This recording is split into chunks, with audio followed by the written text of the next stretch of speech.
ഒരു മനുഷ്യനെ പറ്റി പറഞ്ഞു തരികയായി. എങ്ങനെയുള്ള മനുഷ്യനായ ദൂരങ്ങളിൽ നിന്ന് വിദൂരങ്ങളിലേക്ക് പുണ്യങ്ങൾ തുണ്യങ്ങൾ തേടിക്കൊണ്ട് തീർത്ഥാടന യാത്ര നടത്തുന്ന ഒരു മനുഷ്യനാണ്. ദീർഘദൂര യാത്ര നടത്തിക്കൊണ്ടിരിക്കുന്ന മനുഷ്യനാണ്. അശ്ഗസ അക്ബറ. അദ്ദേഹത്തിന്റെ യാത്രകൾ കാരണമായി തലമുടിയെല്ലാം പൊടിപിടിച്ചിട്ടുണ്ട്, വസ്ത്രങ്ങളൊക്കെയും അഴുക്ക് പിടിച്ചിട്ടുണ്ട്. അദ്ദേഹത്തിന്റെ യാത്രയുടെ ക്ലേശങ്ങളും കഷ്ടതകളും മനസ്സിലാക്കാൻ റസൂലുള്ള പഠിപ്പിച്ചു തരുന്നു.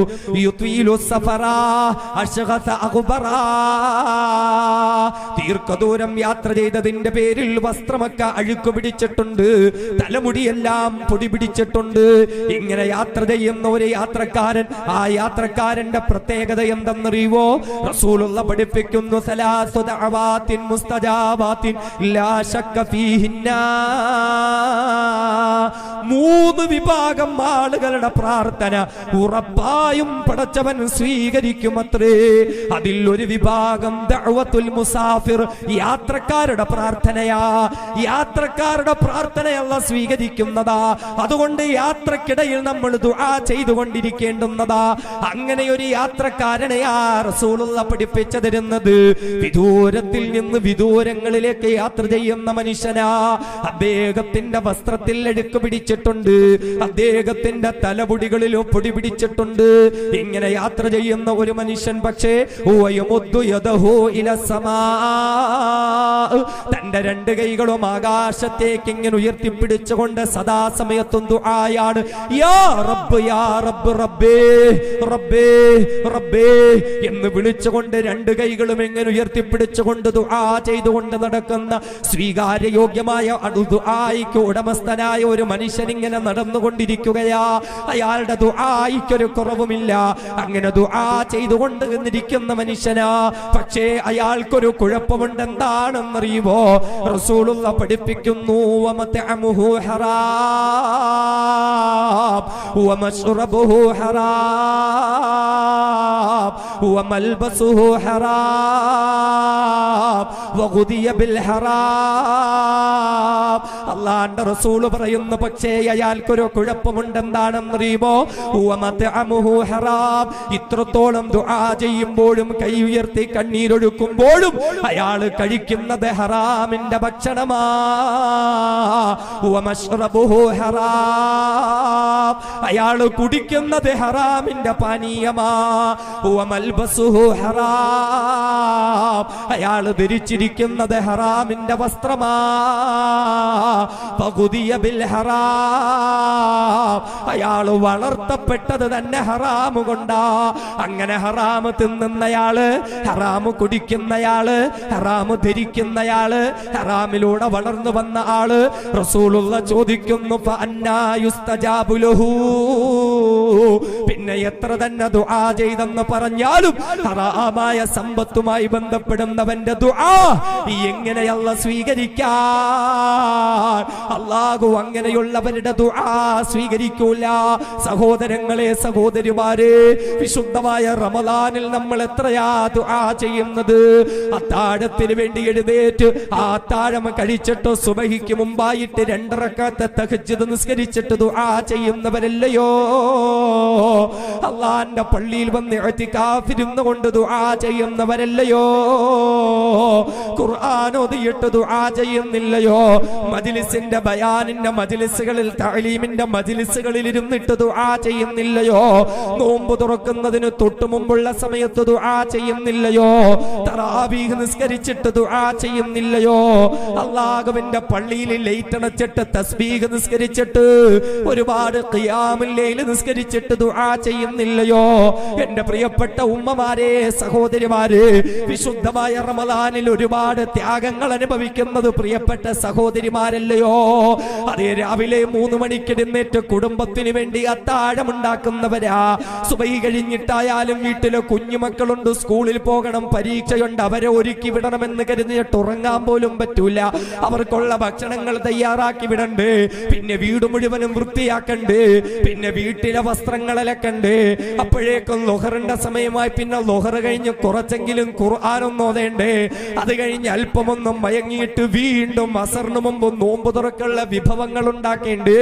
ഇതിനിടയിൽ എന്റെ പ്രിയപ്പെട്ട ഉമ്മമാരല്ലാഹുവിനോട് ദുആ ചെയ്യുന്നു, റബ്ബേ ഞങ്ങളുടെ കുടുംബത്തെ അനുഗ്രഹിക്കണേ റബ്ബേ, രോഗികൾക്ക് ശമനം നൽകണേ റബ്ബേ, ഭർത്താവിന്റെ ജോലിയിൽ ബറക്കത്ത് ചെയ്യണേ റബ്ബേ, ലക്ഷക്കണക്കിന് കടങ്ങൾ വീട്ടി തരണേ റബ്ബേ, ഗൾഫിൽ പോയോ പൊന്നുമോന് നല്ല ജോലി കൊടുക്കണേ റബ്ബേ, എന്റെ മക്കൾക്ക് നല്ല ഇണകളെ കൊടുക്കണേ റബ്ബേ, വിവാഹം കഴിഞ്ഞ മക്കൾക്ക് നല്ല കുഞ്ഞുങ്ങളെ കൊടുക്കണേ റബ്ബേ. ഇതൊക്കെയും അല്ലാഹു റബ്ബുൽ ഇസ്സത്തിനോട് ദുആ ചെയ്യുകയല്ലേ. ഇങ്ങനെ കണ്ണീരൊഴുക്കി ദുആ ചെയ്യുമ്പോ, അല്ലാഹുവിനോട് നമ്മുടെ കാര്യങ്ങൾ പറയുമ്പോ ഒരു നിമിഷം ഒന്ന് ചിന്തിക്കണം മുഅ്മിനേ. വമത്അമുഹു ഹറാം വമശ്റബുഹു ഹറാം വമൽബസുഹു ഹറാം ഫഖുദിയ ബിൽ ഹറാം. ഹറാം കഴിക്കുന്നവരാണോ, ഹറാം കുടിക്കുന്നവരാണോ, ഹറാം ധരിക്കുന്നവരാണോ, ഹറാമിലൂടെ വളർന്നു വന്നവരാണോ, ഹറാമായ സമ്പത്തുമായി ബന്ധപ്പെടുന്നവരാണോ, ഫഅന്നാ യുസ്തജാബു ലഹു. ഇല്ല ഇല്ല, അവരുടെ ദുആ അല്ലാഹു സ്വീകരിക്കൂല. എത്ര കരഞ്ഞെന്ന് പറഞ്ഞാലും, ഏത് റമളാനാണെന്ന് പറഞ്ഞാലും, എത്ര തന്നെ വിതുമ്പിയെന്ന് പറഞ്ഞാലും ഹറാമായ സാമ്പത്തിൽ നിന്നും മാറിയില്ലയോ, ഒരിക്കലും അല്ലാഹു ദുആ സ്വീകരിക്കൂല. നബിയുനാ മുഹമ്മദ് മുസ്തഫ സല്ലല്ലാഹു അലൈഹി വസല്ലം വിശുദ്ധമായ റമളാന്റെ മുന്നൊരുക്കങ്ങളുടെ ഭാഗമാണ് ഹറാമായ എല്ലാ സാമ്പത്തിക മേഖലകളിൽ നിന്നും മാറണം. ഒരു പലിശ മാത്രമൊന്നുമില്ല, പലിശ ഇന്ന് വ്യാപകമായിട്ട് അതിനെപ്പറ്റി പറഞ്ഞതേ ഉള്ളൂ. പലിശ മാത്രമൊന്നും, എല്ലാം എല്ലാം ലോട്ടറി എടുക്കുന്ന മുഅ്മിനീങ്ങളില്ലേ, തൗബ ചെയ്യണം പടച്ചവനോട്, തൗബ ചെയ്യണം. ഇന്നമൽ ഖംറു വൽ മൈസിറു വൽ അൻസാബു വൽ അസ്ലാമു റിജ്സും മിൻ അമലി ശൈത്വാൻ. ചൂതാട്ടത്തെ കള്ളുകുടിയോട് ചേർത്തിട്ടാണ് അല്ലാഹു പറഞ്ഞത്. അത് പൈശാചിക മോശ പ്രേരണകളിൽ നിന്നുള്ള ഒന്നാ. ലോട്ടറി എടുക്കുന്നവർ, ചീട്ട് കളിക്കുന്നവർ, ഓൺലൈൻ റമ്മി കളിക്കുന്നവർ. മലയാള മനോരമ, മാതൃഭൂമി പത്രം വരുമ്പോ ഭാഗ്യ താരാ പദ്ധതി, പെണ്ണുങ്ങളൊക്കെ എടുത്ത് വെച്ചിട്ട് ഇങ്ങനെ കാർഡ് എടുത്ത് വെച്ച് ചുരണ്ടൂല്ലേ, അത് ലോട്ടറിയാ, ചൂതാട്ടവാ. ഭാഗ്യ സമ്മാന പദ്ധതിയാ, ചുരണ്ടുന്നു. അല്ലാഹുവേ, ഒരു ഗോൾഡ് കോയിൻ, ഒരു VCR, ഒരു മാരുതി കാർ, ഒരു ബ്ലൗസിന്റെ തുണ്ടെങ്കിലും കിട്ടണേ റബ്ബേ. ഹറാമാ, ലോട്ടറിയാണത്. ഒരു കാര്യമില്ല.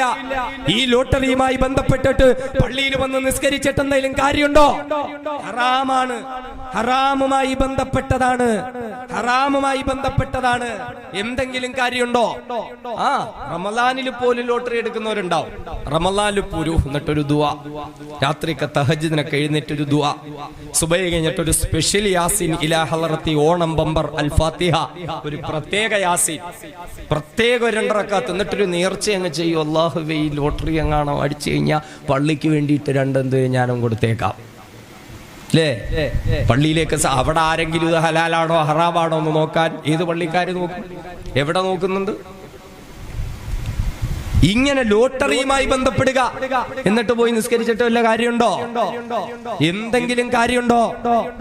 ഹബീബായ ഷഫീഉനാ റസൂലുള്ളാഹി സ്വല്ലല്ലാഹു അലൈഹി വസല്ലമ തങ്ങൾ പഠിപ്പിച്ചതെന്താ?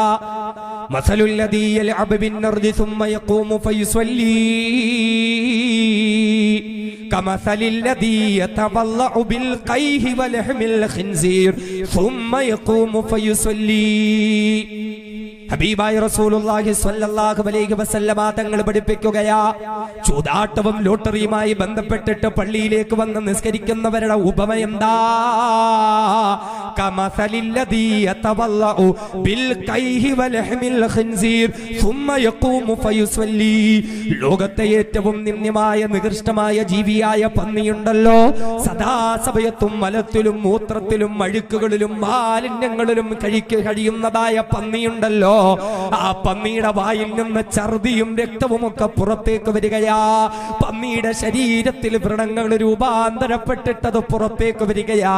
ഒരു മനുഷ്യൻ ചെന്ന ദ്രാവകങ്ങളൊക്കെ കയ്യിലിങ്ങനെ കോരിയെടുത്തിട്ട് ഒരാള് അതുകൊണ്ട് മുഖം കഴുകിയിട്ട്, അതുകൊണ്ട് കൈ കഴുകിയിട്ട്, അതുകൊണ്ട് തല തടകയിട്ട്, അതുകൊണ്ട് കാല് കഴുകിയിട്ട്, പന്നിയുടെ ശരീരത്തിൽ നിന്ന് പുറത്തേക്ക് വരുന്നതായ വൃത്തികെട്ട ദ്രാവകം കൊണ്ട് വുളൂ ചെയ്തിട്ട് ഒരാള് പള്ളിയിലേക്ക് നിസ്കരിക്കാൻ വേണ്ടി വന്നാൽ എത്ര അറപ്പോടെയും വെറുപ്പോടുകൂടിയുമായിട്ടോ അവനെ കാണുന്നത്.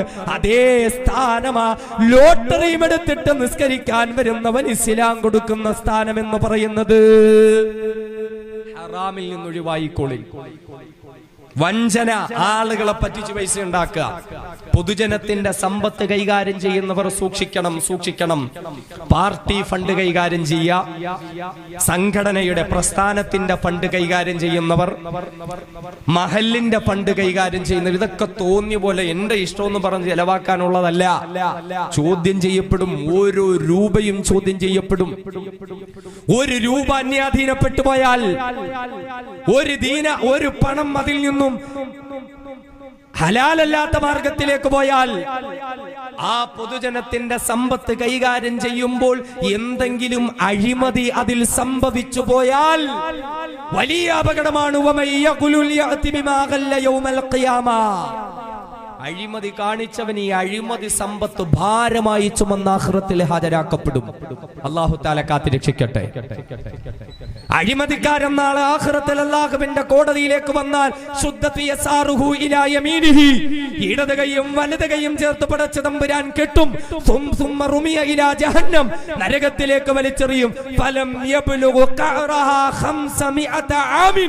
500 വഴിവർഷം കഴിഞ്ഞാലും ആ നരകത്തിന്റെ അടിത്തട്ടിൽ അവനെത്തൂല. അത്രയും ആഴമുള്ള നരകമാ അഴിമതിക്കാരന് റബ്ബ് സുബ്ഹാനഹു വ തആല കൊടുക്കുന്നത്. നബിയുനാ മുഹമ്മദുർ റസൂലുള്ളാഹി സ്വല്ലല്ലാഹു അലൈഹി വസല്ലം. വല്ല കാര്യമുണ്ടോ? എന്തെങ്കിലും രക്ഷയുണ്ടോ? കൈക്കൂലിക്കാര്, ഗവൺമെന്റ് ഓഫീസർ, മുസ്ലിം കോട്ടയില് ഗവൺമെന്റ് ജോലിയൊക്കെ കെട്ടി കണ്ണാടി കൂട്ടിനകത്തോട്ട് കേറിയ പിന്നെ ആരും സലാം പറയാൻ പാടില്ല, ആണല്ലോ, സലാം പറയാൻ പാടില്ല. പിന്നെ മുസ്ലിങ്ങൾ വന്ന ഒരു പ്രത്യേക കലിപ്പ അല്ലേ? ഞാനിനി വർഗീയവാദിയായാലോ, പിന്നെ ശമ്പളത്തെക്കാൾ കൂടുതൽ കിമ്പളം വേണം. ഹബീബായ റസൂലുള്ളാഹി തങ്ങൾ പഠിപ്പിച്ചതെന്താ? ലഅന റസൂലുള്ളാഹി സ്വല്ലല്ലാഹു അലൈഹി വസല്ലം അർറാശി വൽ മുർതശി വറായിശ അല്ലദീ യംശി ബൈനഹുമാ. കൈക്കൂലി വാങ്ങുന്നവൻ, കൈക്കൂലി കൊടുക്കുന്നവൻ, കൈക്കൂലിക്കാർക്ക് ഇടനിലക്കാരായി നിൽക്കുന്നവൻ, 3 പേരെയും അല്ലാഹുവിന്റെ റസൂൽ ശപിച്ചിരിക്കുന്നു. ഹറാമ. ഈ കൈക്കൂലിയൊക്കെ വാങ്ങിച്ചിട്ട് ദുആ ചെയ്തിട്ട് വല്ല കാര്യമുണ്ടോ?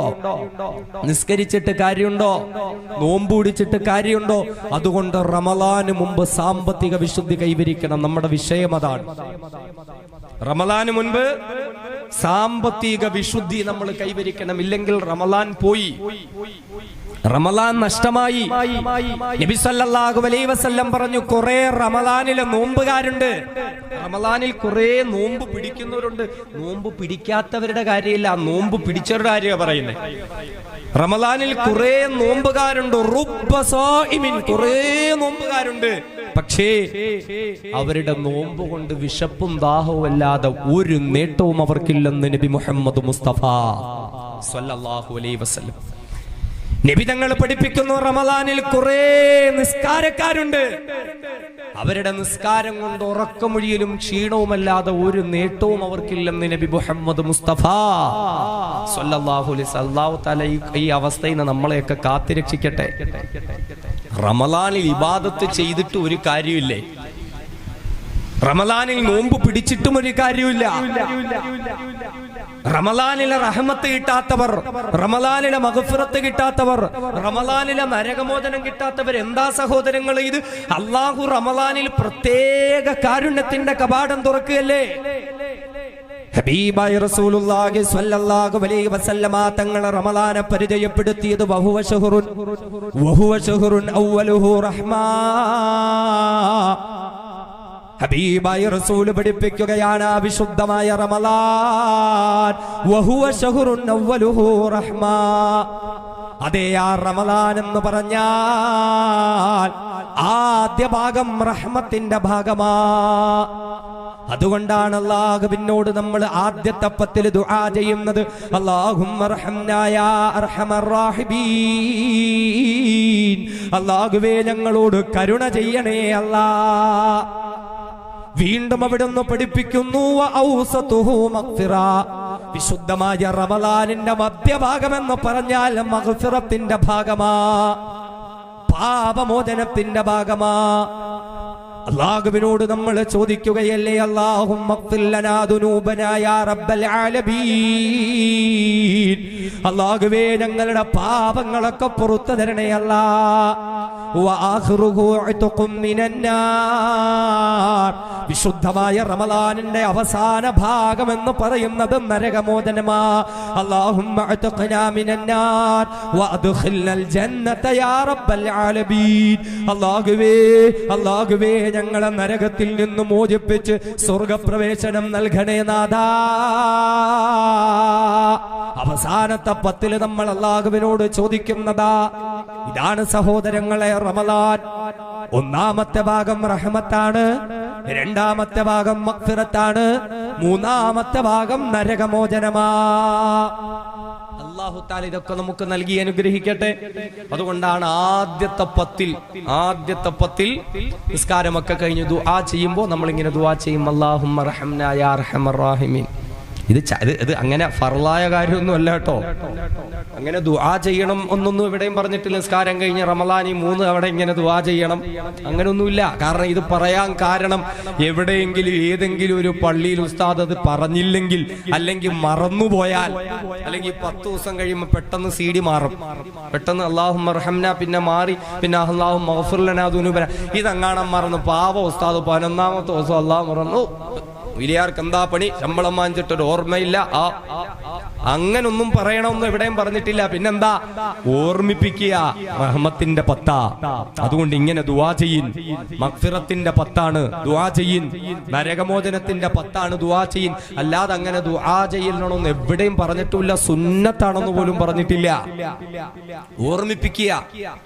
നമ്മൾ ആ ദുആ ചെയ്യുമ്പോ പോലും ആ ചിന്തയില് നമുക്ക് വല്ല ചിന്തയുണ്ടോ? നമ്മളിങ്ങനെ ഒന്നാമത് നോമ്പിന്റെ ക്ഷീണം, അല്ലാഹുമ്മ റബ്ബനാ യാ അർഹമർ റഹീമീൻ എന്താ പറയുന്നത്? അല്ലാഹുമ്മ ഗ്ഫിർ ലനാ ദുനൂബനാ റബ്ബൽ ആലമീൻ. അവസാനത്തെ 10 ആയ അല്ലാഹുമ്മ ഇന്നക അഫ്വുൻ തുഹിബ്ബുൽ അഫ്വ ഫഅഫു അന്നാ. എത്ര ഫായ! ഇതെന്താ പറയുന്നേ? എല്ലാവർക്കും അറിയോ? മഹദിയായ ആയിഷ റളിയല്ലാഹു അൻഹ റസൂലുള്ളാഹിനോട് ചോദിച്ചു, നബിയെ, ലൈലത്തുൽ ഖദർ ആണെന്ന് അറിഞ്ഞാൽ ഞാൻ അന്ന് എന്ത് ദുആ ചെയ്യണം? ലൈലത്തുൽ ഖദർ ആണെന്ന് അറിഞ്ഞാൽ. അതുകൊണ്ടാണ് ലൈലത്തുൽ ഖദറിനെ പ്രതീക്ഷിക്കുന്ന അവസാനത്തെ 10 ഈ ദുആ എന്താ പറഞ്ഞേ? അല്ലാഹുമ്മ ഇന്നക അഫൂൻ. അല്ലാഹുവേ, നീ മാപ്പ് ചെയ്യുന്നവനാണ്. തുഹിബ്ബുൽ അഫ്വ, മാപ്പിനെ വിട്ടുവീഴ്ച ഇഷ്ടപ്പെടുന്നവനാണ്. ഫഅഫു അന്നീ, എനിക്ക് നീ മാപ്പ് ചെയ്യണേ, എന്നോട് വിട്ടുവീഴ്ച ചെയ്യണേ. ഇതാ ചോദിക്കുന്ന നമുക്ക് വല്ല അറിയോ? നമുക്കെന്ത് റഹ്മത്ത്, നമുക്കെന്ത് മഗ്ഫിറത്ത്, നമുക്കെന്ത് നരകമോചനം? ഈ ചിന്തയോടുകൂടി ചോദിക്കാൻ നമ്മളെ കൊണ്ട് പറ്റുന്നുണ്ടോ? വിശുദ്ധ റമളാനിലൂടെ നമുക്ക് കിട്ടേണ്ടത് ഇതൊക്കെയല്ലയോ? റമളാനിലൂടെ നമ്മുടെ ജീവിതത്തിൽ നമുക്ക് നേടിയെടുക്കേണ്ടത് എന്റെ പ്രിയപ്പെട്ട സഹോദരങ്ങളെ ഇതൊക്കെയല്ലയോ? വിശുദ്ധമായ റമളാൻ എത്തിക്കഴിഞ്ഞാൽ നമ്മുടെ സ്ഥാനം എന്താ? നൗമു സ്വാഇമി ഇബാദ വസുംതുഹു തസ്ബീഹാ വഅമലുഹു മുളാഅഫാ വദംബുഹു മഗ്ഫൂർ വദുആഉഹു മുസ്തജാബ്. വിശുദ്ധമായ റമളാൻ, വിശുദ്ധമായ റമളാനിന്റെ മഹത്വം. റമളാനിൽ ഇങ്ങനെ ഇബാദത്ത് ചെയ്തുകൊണ്ടിരുന്ന പള്ളിയിലേക്ക് വന്ന് ഖുർആൻ ഓതി, വീട്ടിലിരുന്ന് ഖുർആൻ ഓതി. കുറേ വന്നപ്പോൾ ഒരു ക്ഷീണം വന്നു, അല്പമെന്ന് ഉറങ്ങാമെന്ന് കരുതിയിട്ട് ഖുർആൻ മടക്കി വെച്ചിട്ട് നമ്മളൊന്ന് ഉറങ്ങാൻ കിടക്കുമ്പോഴും ആ ഉറക്കം പോലും നമുക്ക് പാഴായി പോകുന്നില്ല. കാരണം നൗമു സ്വാഇമി ഇബാദ, ഒരു നോമ്പുകാരന്റെ, നോമ്പുകാരിയുടെ ഉറക്കം പോലും ഇബാദത്താണ്, ഇബാദത്തിന്റെ പ്രതിഫലമാ. ദിക്ർ ചൊല്ലിക്കൊണ്ടിരിക്കുന്നു, സ്വലാത്ത് ചൊല്ലിക്കൊണ്ടിരിക്കുന്നു. കുറെ കഴിഞ്ഞപ്പോ തൊണ്ടയെല്ലാം ഉണങ്ങിപ്പോയി, ചുണ്ടുകളൊക്കെ വരണ്ടുപോയി. അല്പസമയം മിണ്ടാതിരിക്കാമെന്ന് കരുതി. പക്ഷേ അപ്പോഴും നമ്മുടെ നിശബ്ദതയ്ക്ക് പോലും പ്രതിഫലമല്ലേ? നോമ്പുകാരന്റെ, നോമ്പുകാരിയുടെ നിശബ്ദതയ്ക്ക് പോലും തസ്ബീഹിന്റെ പ്രതിഫലമാ. തീർന്നിട്ടില്ല. വഅമലുഹു മുളാഅഫാ, നോമ്പുകാരന്റെ നോമ്പുകാരിയുടെ ഓരോ അമലുകൾക്കും ഇരട്ടി ഇരട്ടി ഇരട്ടി പ്രതിഫലം നൽകപ്പെടുകയാ. മൻ അദ്ദാ ഫരീദതൻ ഫീ കാന കമൻ അദ്ദാ 70 ഫരീദതൻ ഫീമാ സിവാ. വിശുദ്ധമായ റമളാനിൽ ആരെങ്കിലും ഒരു ഫർളിനെ നിർവഹിച്ചാൽ അതിന്റെ 70 ഇരട്ടി പ്രതിഫലം അവർക്ക് നൽകപ്പെടുന്നതാ. ഒരു സുന്നത്തിനെ നിർവഹിച്ചാൽ അതിന്റെ 70 ഇരട്ടി ഒരു ഫർളിന്റെ പ്രതിഫലം നൽകപ്പെടുന്നതാ. തീർന്നിട്ടില്ല. വദംബുഹു മഗ്ഫൂർ. ഒരു നോമ്പുകാരന്റെ നോമ്പുകാരിയുടെ സർവ്വ പാപങ്ങളും അല്ലാഹു പുറത്തു കൊടുക്കുന്നതാ. വദുആഹു മുസ്തജാബ്. അവരുടെ ദുആയിക്ക് അല്ലാഹു ഉത്തരം നൽകുന്നതാ. നോമ്പുകാരുടെ പ്രതിഫലമാണ്. ഉറങ്ങിയാലും പ്രതിഫലം, മിണ്ടാതിരുന്നാലും പ്രതിഫലം. ഒന്നിന് 70 ഇരട്ടി അതിലപ്പുറത്തേക്ക് പോവാണ്. ദുആ സ്വീകരിക്കപ്പെടുകയാണ്, തെറ്റുകൾ മാപ്പാക്ക ചെയ്യപ്പെടുക. ഇതാണ് റമളാൻ. ഈ റമളാൻ ഉൾക്കൊള്ളുന്ന സീസണാണ് നമ്മിലേക്ക് വന്നുകൊണ്ടിരിക്കുന്നത്.